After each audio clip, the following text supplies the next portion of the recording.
Okay, welcome back to the New Zealand Space Agency, and I'm here outside the Space Center to explain a little of what's going to be happening.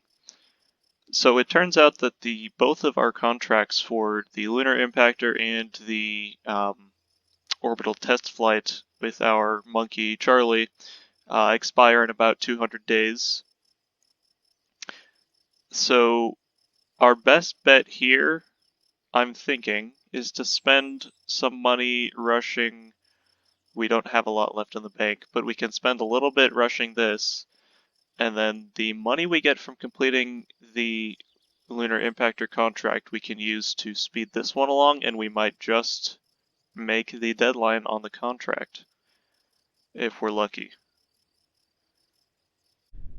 This is the launch of the Outlay 6 on top of our brand new Graham 1 launch vehicle. The mission objective is to impact the moon. 10, 9, 8, 7, 6, 5, 4, 3, 2, 1, 0. Ignition. And we have a liftoff.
Alright, it looks like we're pretty close to the mark we wanted, and we can adjust the last little bit with our RCS thrusters.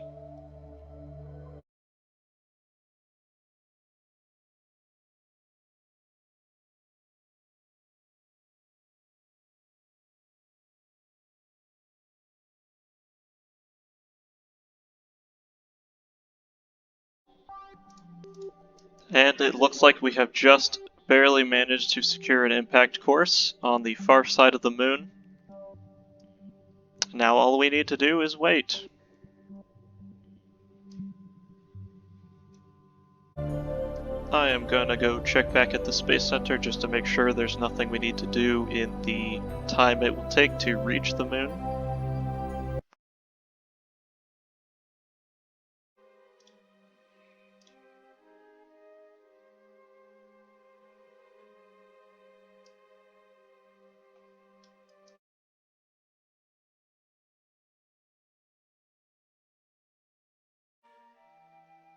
It looks like we've entered the Earth's in-space high biome, which is going to net us a little bit of extra science, which I didn't actually count for. We're already up to 20, which is enough for some of the less expensive techs. But we should be getting another 5.5 here, and maybe another 20 or so, plus 15 from that contract. So, needless to say, we're going to be in a pretty good spot.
And we have impact with the lunar surface approximately 10 days and 20 hours after launch.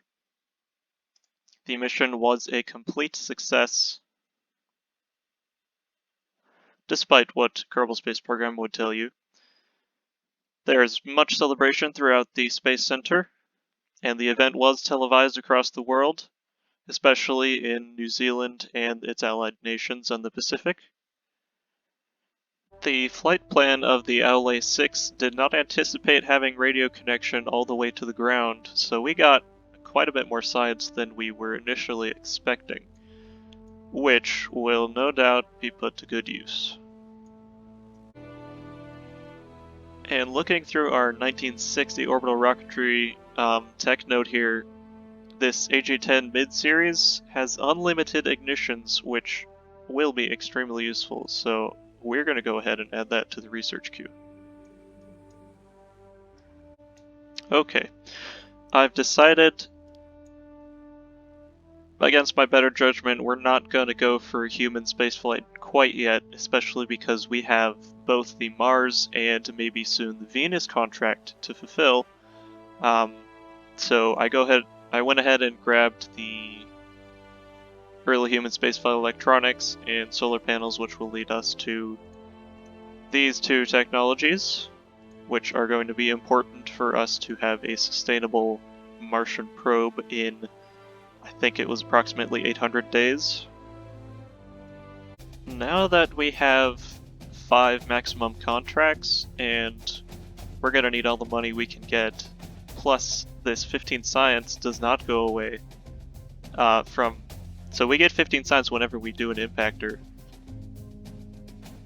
We're going to go ahead and accept another impactor contract.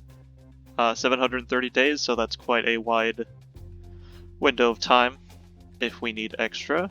And yes, we have 780 days left on this Mars one. So our schedule is looking like we're going to have to launch Charlie into orbit, and then maybe work on our Mars rocket. Although, I did just say earlier that we need the other text for that, so maybe... Yeah, we can do another impactor.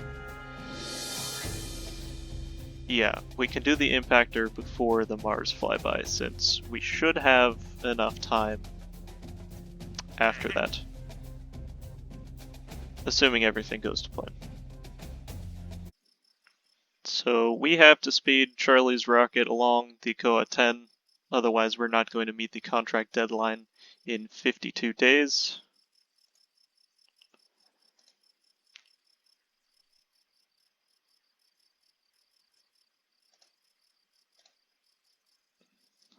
Hopefully that will be enough time. I'm not sure how long it's going to take to roll it out.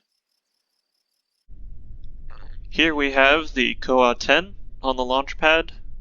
Charlie the space monkey is ready to go for his next bit of action, hopefully this time not having an engine failure. On its own internal power now. T minus 10 seconds. Counting.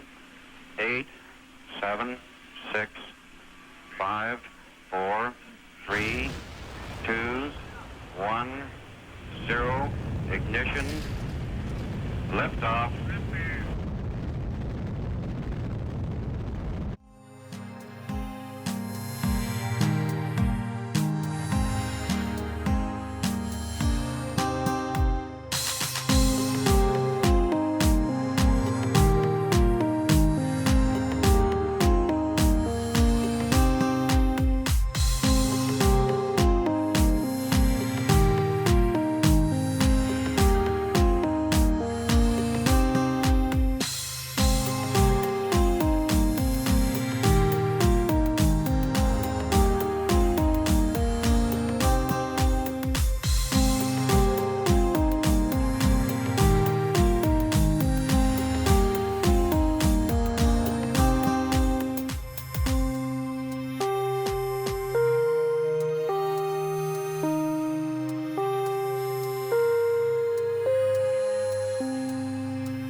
It looks like Charlie has splashed down in the Indian Ocean, just west of the just west of the west coast of Australia. That's kind of a redundancy.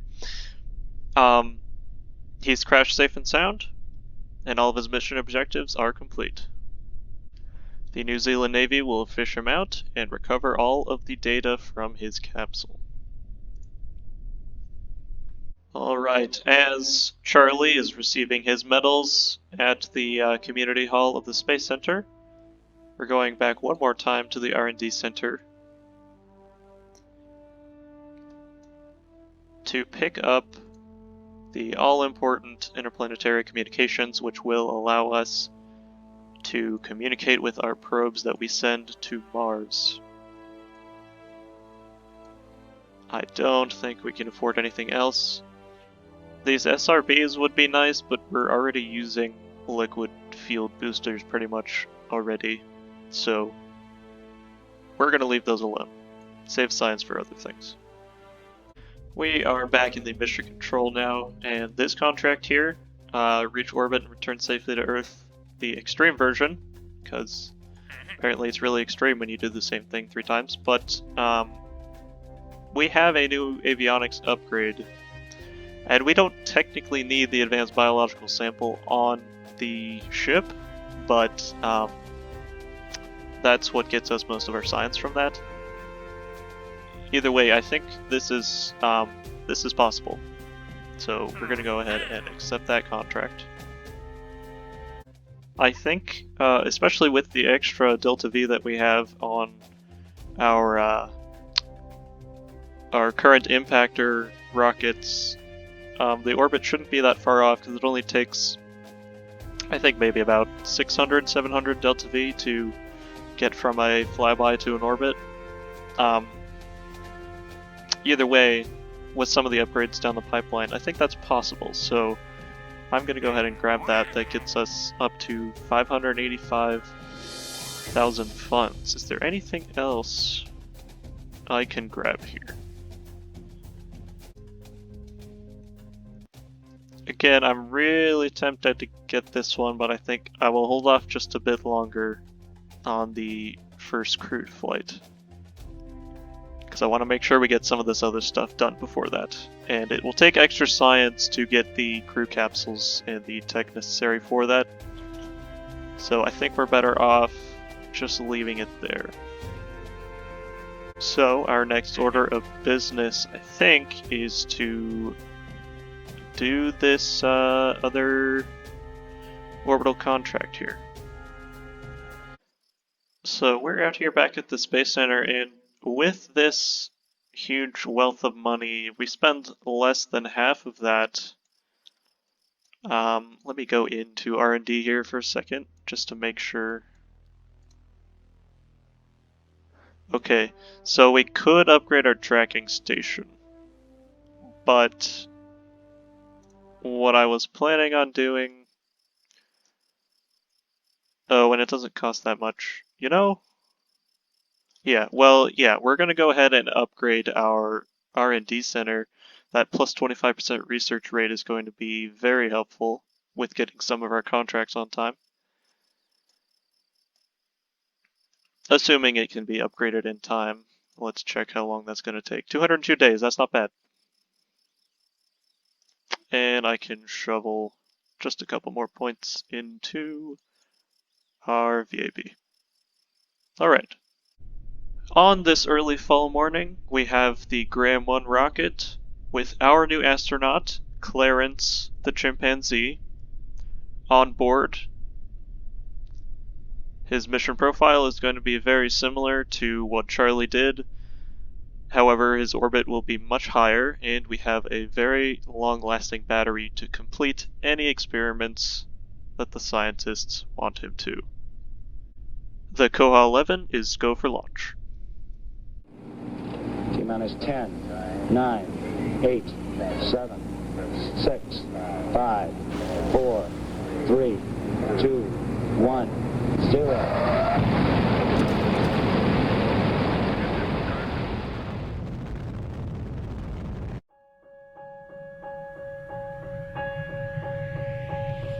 The act of moving onward means we pass these signposts.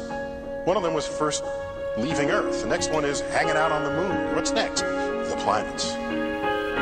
Onward to the edge, we're moving onward to the edge. Here we are together, this fragile little world, this fragile little world. Onward to the edge, we're moving onward to the edge.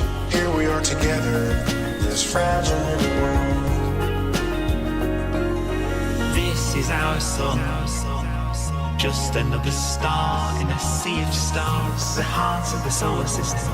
Just another star in a sea of stars. Mercury is the closest planet. This tortured piece of rock has been stripped naked. The moon has a sky, it has a horizon, it's another world. It's got Earth in the sky, just the way we have the moon in the sky. Onward to the edge, we're moving onward to the edge. Here we are together, this fragile little world. We're not the only world to think about. Worlds unknown. We're not the only world to think about. Think about worlds unknown. There is a powerful recognition that stirs within us. When we see our own little blue ocean planet in the skies of other worlds. A powerful recognition that stirs within us. When we see our own little blue ocean planet in the skies of other worlds. The seven systems offers splendor beyond compare because of its rings and very diverse moons. These are no longer abstractions. These are worlds. Maybe there's life there. They've changed how we think about her.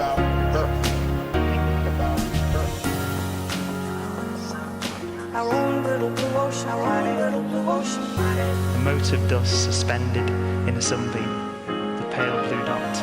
Onward to the edge, we're moving onward to the edge. Here we are together, this fragile little world. This fragile little world. Onward to the edge, we're moving onward to the edge. Here we are together, this fragile little world.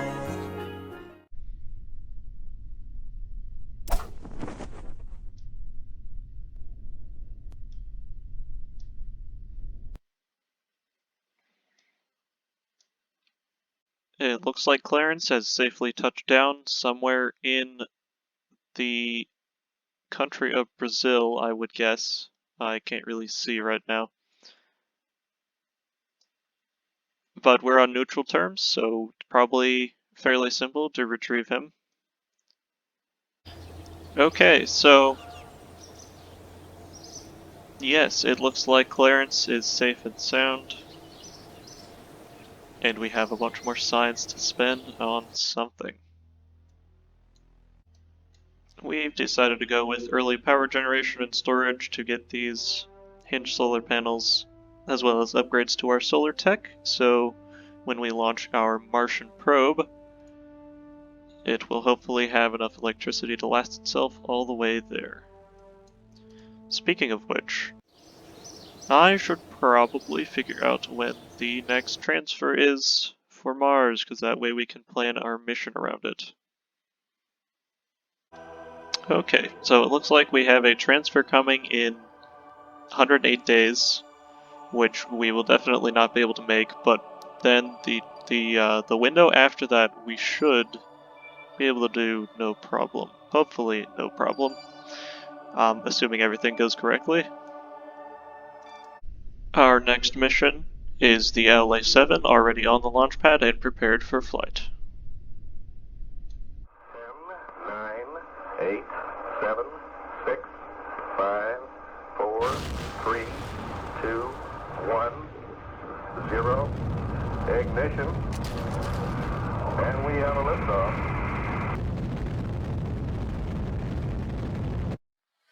Say, do you like mystery stories? Well, we have one for you. The concept? Relativity. That strange, fantastic relationship between time, distance, and math. Before we're finished, I think you'll agree that truth is stranger than the strangest fiction. Why do the stars shine? Why does the galaxy light up? E=mc squared. That is the engine that lights up the stars. Energy turns into mass. E=mc squared. That is the secret of the stars. That is the secret of the stars. Now listen carefully. The faster you move, the heavier you get. The energy of motion turns into M, your mass. Energy of motion. Energy equals mass times the speed of light squared. An awful lot of energy for a tiny amount of mass. Light travels at the same speed, no matter how you look at it. No matter how I move relative to you, light travels at the same speed. No matter who is doing the measurement, and no matter what direction you are moving, the speed of light is the same. The speed of light is the same, no matter what direction or how fast. As you travel faster, time slows down. Everything slows down. Time slows down when your time passes at a different rate. Clocks run slow. It's a monumental shift in how we see the world. The beauty, the majesty, the power of the universe into a single equation. E=mc squared. That is the engine that lights up the stars. Energy turns into mass. E=mc squared. That is the secret of the stars. It's a beautiful piece of science. It's a beautiful... So as the LA 7 is on its way towards the moon, our engineers would briefly like to present the Graham 2 rocket. Our lunar orbiter probe that we have designed was a bit too heavy for our Graham 1 launch vehicle, and most configurations of American-inspired engines weren't up to the task of launching the payload. So we have the Soviet engineers that fled the Soviet Union during the nuclear war, working on providing some engines for us that have enough thrust to have us do this mission successfully. So after we do the impact, the Graham 2 rocket will enable us to orbit the moon, assuming everything goes correctly.